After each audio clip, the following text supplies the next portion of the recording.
नाथाभाऊ शिवराम पाचरणे 344, राजेंद्र वाल्मिक कांचन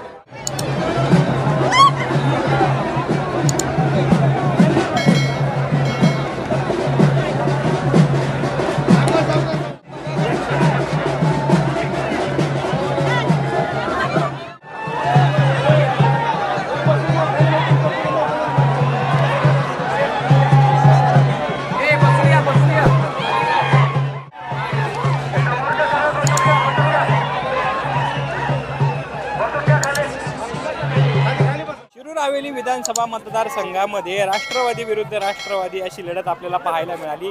आज निकाल या ठिकाणी जाहीर होत आहे आणि याच ठिकाणी शिरूर हवेली मतदारसंघामध्ये अजित पवार गटाचे उमेदवार ज्ञानेश्वर कटके हे आघाडीवरती आहेत आणि याच अनुषंगाने या ठिकाणी कार्यकर्ते जे आहेत ते जल्लोष साजरा करताना आपल्याला पाहायला मिळत आहेत। या ठिकाणी पाहत असाल की महिला वर्गांनी या ठिकाणी मोठा रिंगण देखील तयार केलेला आहे आणि या ठिकाणी मोठा उत्सव देखील साजरा करत आहे।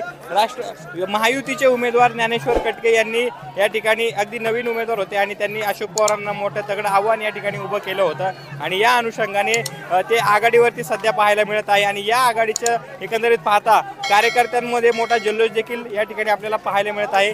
या ठिकाणी आपल्यासोबत काही कार्यकर्ते आहेत, आपण त्यांच्याशी बातचीत करणार आहोत।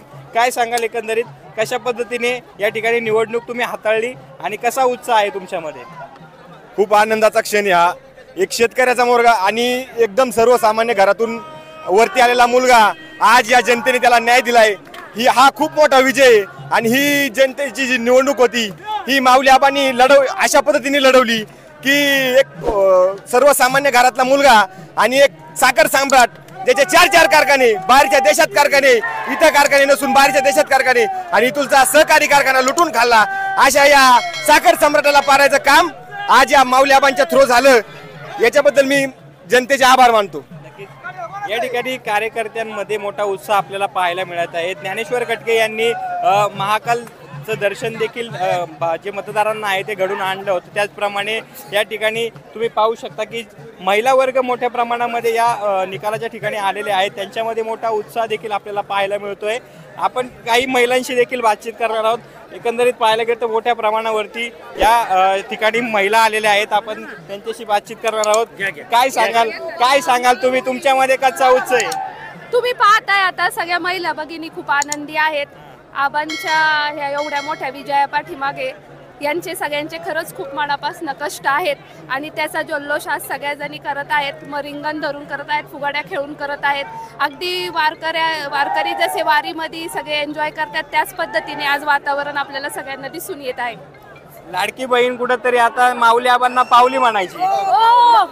माऊली आबा लाडकी बहीणच नाही तर पूर्ण मतदारसंघ पावलेला आहे, उज्जैनचा महाकाल पावलेला आहे आणि या माध्यमातून एकच सांगतो, आमच्या महिलांचं कसं असतं, एकदा एकाच्या नावाचं कुंकू लावलं त्याच्यामुळे आणि एक मेन म्हणजे आम्ही आदरणीय अजितदादाचे शब्द कधी पाडून देत नाही। मोठा उत्साह या ठिकाणी महिलांमध्ये पाहायला मिळतोय। आणखीन देखील काही महिला आहेत, या ठिकाणी बातचीत करू त्यांच्याशी। काय सांगाल? आम्ही 1 महिन्यापूर्वी ठरवलं होतं की आपल्याला माऊली आबा सारखा आमदार पाहिजे। हो, माऊली आबा सारखा आमदार पाहिजे। आता बाद झालं, 17 तेच कसा कंटाळा आलता, माझी महिन्यापूर्वी गेली म्हणून आबाला सगळ्यांचा पाठिंबा आहे, धन्यवाद।